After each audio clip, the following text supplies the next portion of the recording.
Hello. Hmm. Try that again. Hello. Hmm.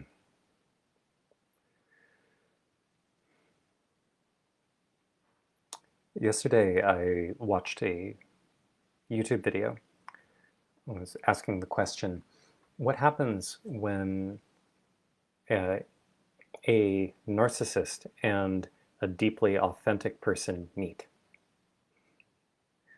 And so, authentic in this case, in this context, the way that the therapist who's defining this as using the term doesn't just mean saying what you think is true or being honest. Authenticity has a lot more to do in this context with um, being true to yourself, which is to say, basically just deciding, oh, I like what I like, I don't like what I don't like, and not interested in focusing on drama. I'm just going to engage with what I want to do, and it's very simple. So there's um, there's a funny kind of interaction that can happen between those two. I don't claim to have or from what the video is describing. There's a fun kind of interaction that can happen. The uh, the the problem is that the challenge, the entertainment comes from the fact that one of the main strategies of narcissism is to hook in something like the person's self-esteem, in their defensiveness, whatever it is. So the uh, or to be kind of irritating and hook people with the irritation. So there can be something like a narcissist interrupting a conversation to say, "I got a new car and it's the best car around. It's a beautiful thing." Blah blah blah.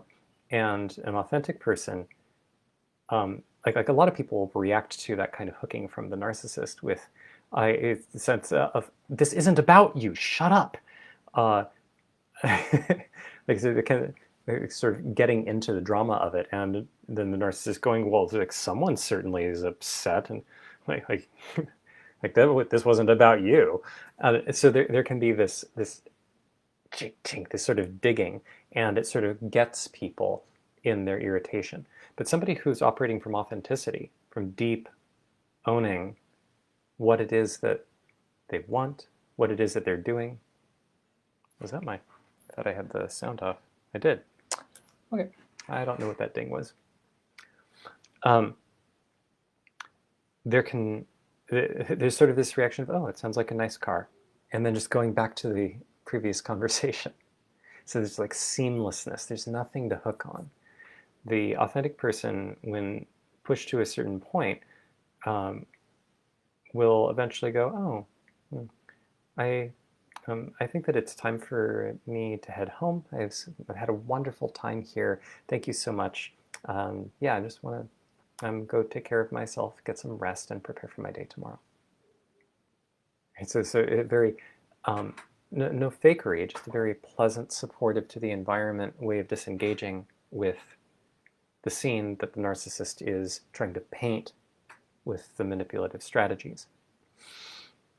If you don't really know what a narcissist is, that's fine. Just think a manipulative, annoying person.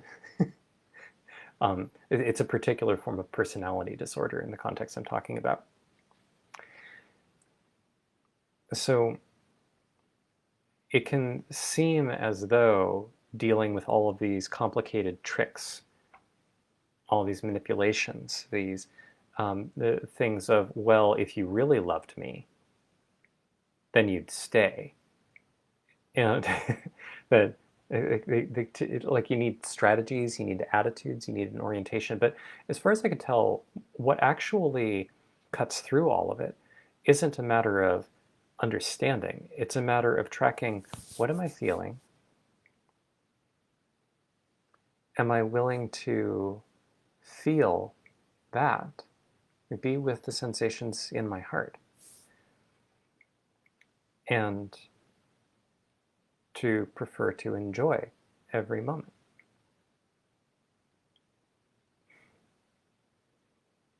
And it's not so much a thought as it is an energetic orientation. I'm describing it in words, which gives it an impression. It can give an impression like it's about thought, but it's coming from something deeper.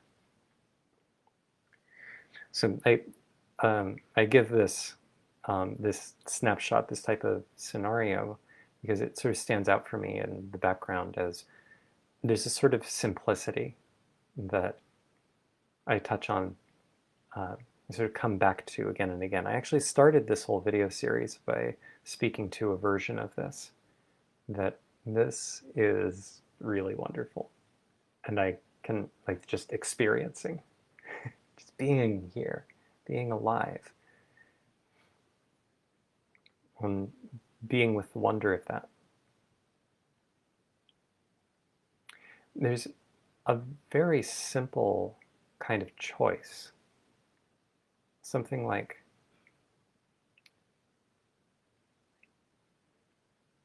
do I want to enjoy this moment? I want to lean in.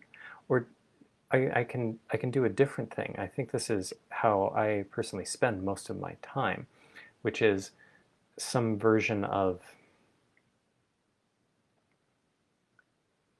there's some sort of hope that I might be able to make things good in the future, that if I do the right kind of inner work, then I can make the right kinds of connections, I can show up with the right kind of energy.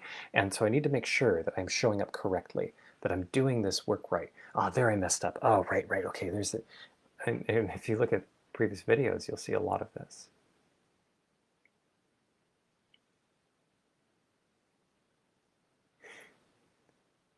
You can probably see it in future videos too, maybe even in this one. There's but there's a really beautiful aspect about, like, that same quality that I've come to think of as clear knowing, this quality of, yes, I can feel my tongue in my mouth. I don't care what philosophy you give me, what kind of weird science facts or whatever you try to give me. I can feel my tongue in my mouth. That's very clear to me. Right? So that place of clarity, when I go down into the awareness rather than up into concept with a sense of I have to believe this, when I go down into clarity, into direct perception, and I directly perceive what's going on in my heart.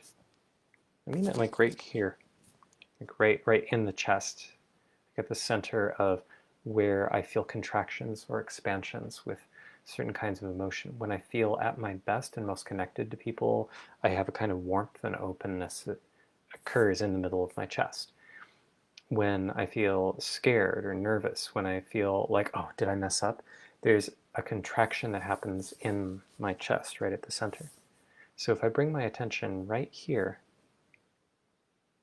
and I look, I know what's there.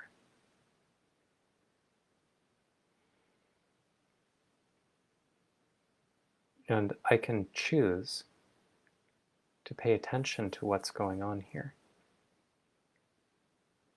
Now, I've been reading a little bit farther in a book, The Untethered Soul by Michael Singer. It's a very simple reminder of a lot of principles I've encountered in a whole variety of ways. It's like inner consciousness mechanics. Like, how do you notice the structure of your own consciousness in a practical way for producing a type of beautiful clarity? How do you actually do spirituality? Yeah, it's very straightforward. And it reminded me of this business of, oh, right, there's a kind of conflict that when I get in my head, or in my mind specifically, not necessarily in the head, but although when energy comes up into the head and away from the rest of the body, there's a tendency for me to experience being lost in thought and in ideas. But when I'm in my head, metaphorically speaking, there's this kind of conflict that I get very confused about, having to do with, well, when I feel uncomfortable in my heart, does that mean I'm engaging with things that I don't want to engage with, or does that mean I need to continue engaging with it and just focus on the sensation in my chest? Because there's this bit about, if I am trying to manipulate the world around me in order to deal with discomfort in my heart, then I'm not actually getting the discomfort out of my heart. I'm actually storing it there and then avoiding the stimulus so that I don't notice. But sometimes my heart feels bad because I'm engaged in a situation I don't want to be in. That's just true. So how do I tell? And the simple answer is the place from which I have to ask that question is not the place from which I should ask that question. And should in that case is a practical thing. Like I can't make the distinction from the place that can't make the distinction. So when I just relax, I feel into the sensations in my chest. It's very straightforward for me to notice. One thing, like the concept that comes in a moment after I do this move is something like, oh, I can just enjoy every moment.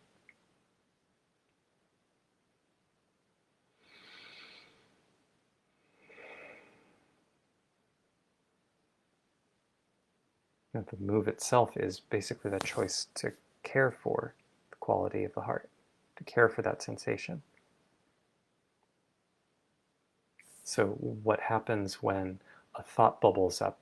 Oh, am I doing it right? Oh, did that person like look at me funny? Hey, was that my ex? Like I'm thinking these thoughts, and then I feel, even just saying them, I feel this pain. So then what? So there was this principle I tried to work with. Um, like in 2019, I sort of finished the core of my theory of how minds work. Just snapped together. I could see it very clearly. I presented it in a workshop that was it's basically a collection of friends um, in Seattle, and we got together, and it sounds like it was incredibly impactful for many of the people there. Um, Basically, it just consisted of me saying, "Look, you already know how your mind works. You've just told yourself to forget. So here's the structure of the mind." Um, I now look at that with a sense of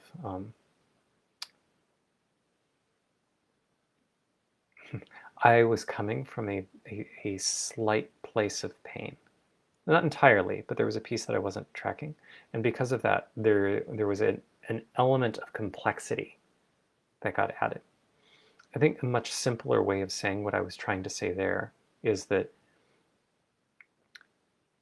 every thought is either a response from an intentional use of the mind, or it is a response from a habitual use of mind. If it's a habitual use of mind, then it's almost always because the habit is an ongoing program that is trying to um, keep you from noticing a pain in the heart.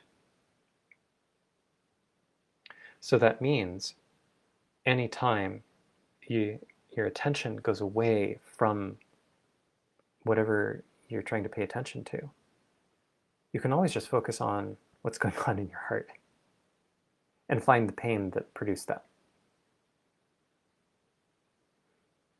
What I described was considerably more complicated. It was more precise. It would locate exactly where in the heart and if there are other parts of the body that are reacting too.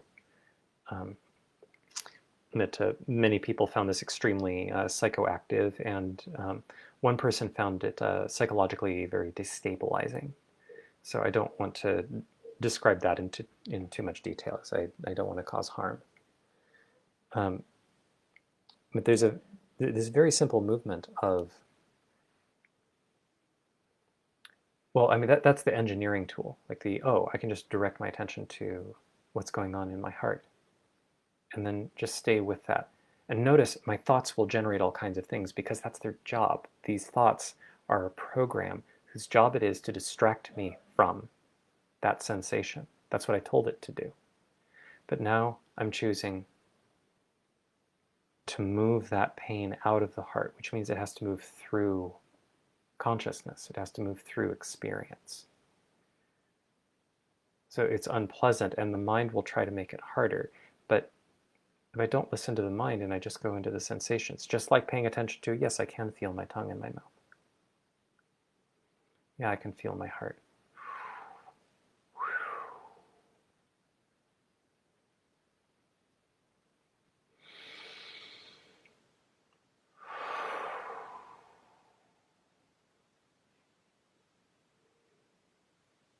Relax and open. It doesn't have to involve the mind.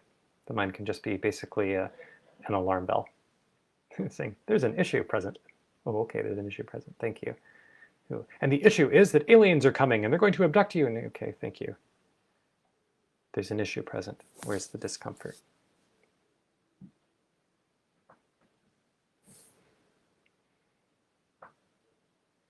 I've long been a fan of trying to answer some of the mind's queries.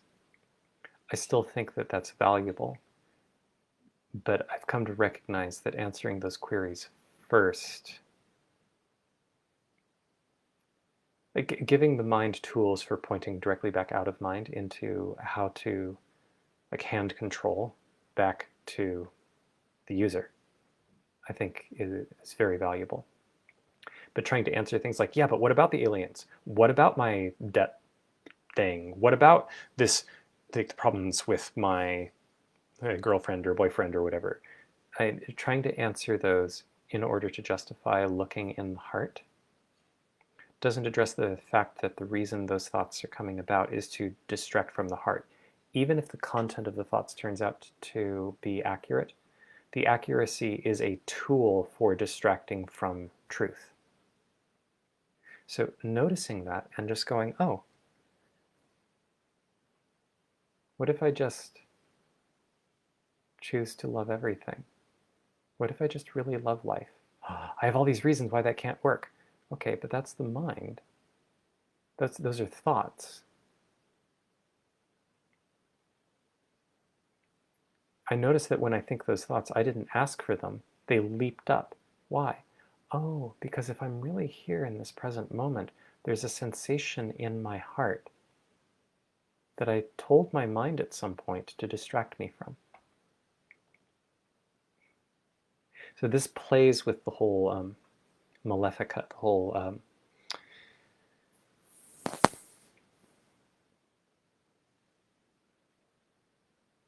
solving the problem of evil.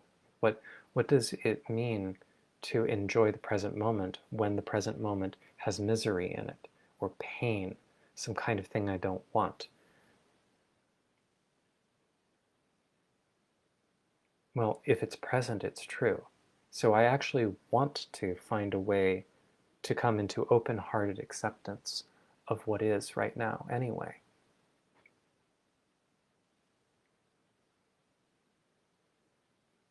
Mind can have all kinds of objections to that, but recognizing, oh, the pain is helping me to experience a way that I have been living out of alignment with truth. There was something I wasn't accounting for, something I was pushing away. Or maybe not. Some forms of pain are actually very, very nice. Hot spice. Hot spice. Like a cayenne pepper. Like a hot Thai food dish. There's all kinds of, like that kind of culinary spice, culinary hot spice. It works by stimulating the nociceptors of the mouth. And the nociceptors are specific neurons that their purpose is to detect burns, tears. There's one other thing I don't quite remember, but they're meant to detect damage. They're detecting if there is damage and sending that damage signal to the brain. It's as close as you're going to get to having pain nerves. Pain is actually an output of the brain. It's not an input from the body. It's the brain assigning a quality to a sensation that says this is, it now gets the pain tag attached to it in order to become a focus of attention, so that this sensation creates alerts in the rest of the brain. It's a coordination mechanism. This factoid about pain being an output of the brain was immensely helpful for me when I got surgeries. I got surgeries on each of my shoulders. And it gave me a way to orient to the sensations I was getting from the shoulders and to orient to it differently so that I largely didn't need pain meds. I also recovered a lot faster. I got mobility in my shoulders a lot faster than they were expecting. I'm not sure how much of that was because of understanding this about pain, but I was very conscious in its use. So I like to think it was related. So this business of perceiving something as pain is actually in some sense a choice. And if I'm identifying it as wrong, that means that there's been an input from reality that shows me, oh, I've been out of sync. But there is room for pleasure there, a delight. I am learning how to be more in touch with truth. So I'm noticing what it feels like on the inside to discover a love of truth. Whatever the truth may be, to prefer the truth. What does that actually feel like? Well, I'm finding, as I grow in this direction more and more, that it feels like a blissful attention to and choice to be in the present moment. To pay attention to my heart in particular. So that's where love and enjoyment, pleasure, openness, vitality are coming from. All of that in this power center.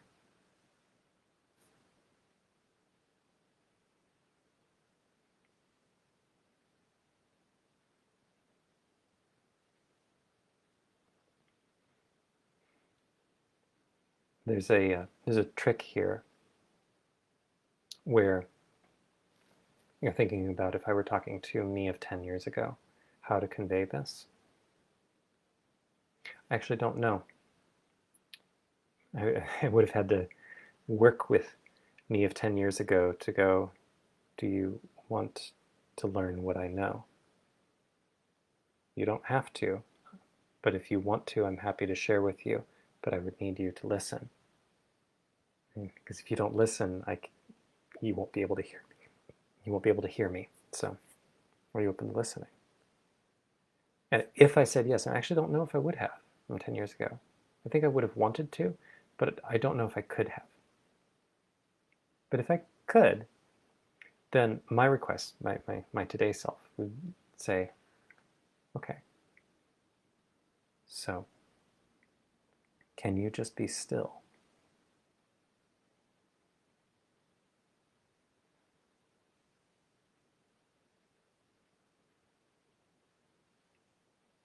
Just be still.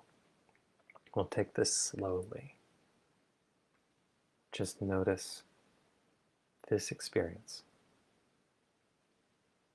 And now this experience. And now this one. Because that's the quality of listening that needs to happen. It's not about mentally understanding. It's about being here and listening.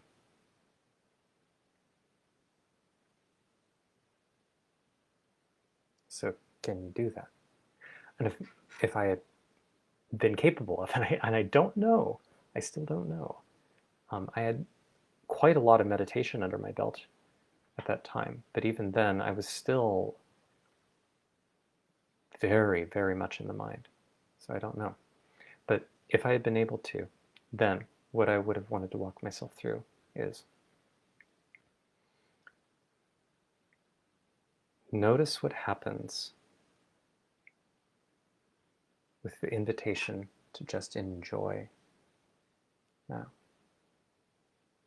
Just to simply choose to enjoy this life right now.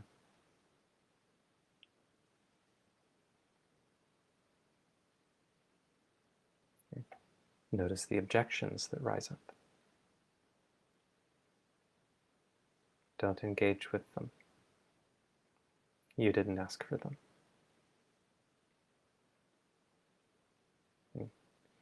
You didn't ask your mind, hey, find reasons why this is dangerous. find reasons why this might be a bad idea. Your mind just automatically produced it. Which means the impetus for your mind to produce them was something other than paying attention to this moment.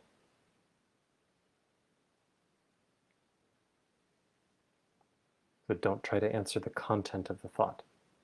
The content of the thought, the purpose of the thought is not to guide you to truth. The purpose of the thought is something else. What's here? What's in the body? What's the sensation in the chest?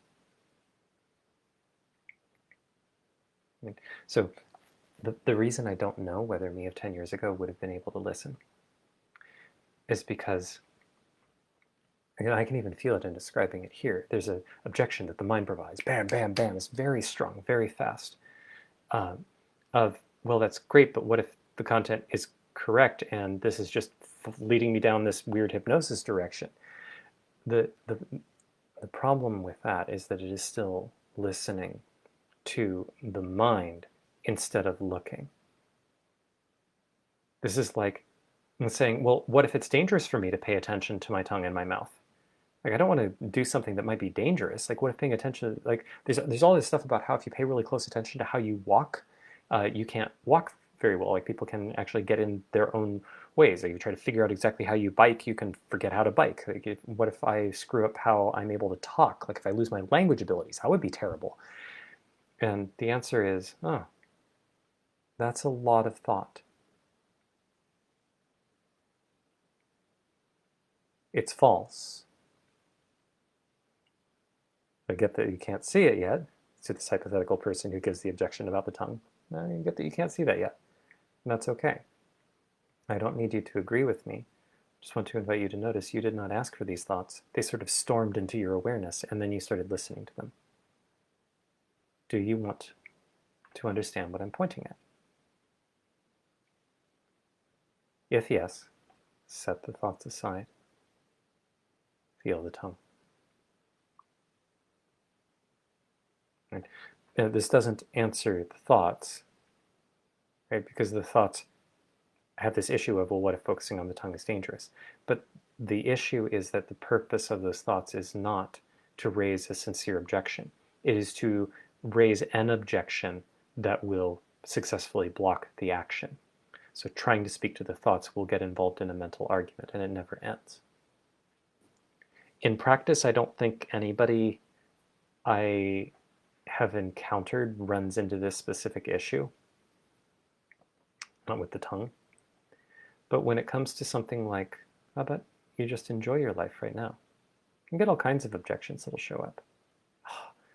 But what about like motivating myself to take actions that are needed? Like, what about all of the suffering in the world? Or what about the fact that I need to do some kind of meditation in order to discipline my mind to even be able to do the things you're talking about? And all I can say to that is, oh, that's a lot of thought. I'm guessing you didn't ask your mind something specific, but rather that this is an automatic program. So that is not a thought that is responding to a current use of the mind. That is a thought that is responding to a habitual use of mind that is distracting from a current sensation in the heart. Right now, this is just an assertion on my part that those are the only two kinds of places that thoughts come from. It's something you can come to see for yourself if you look at it. If you look at your mind the same way you can look at your tongue. But to get there, you have to stop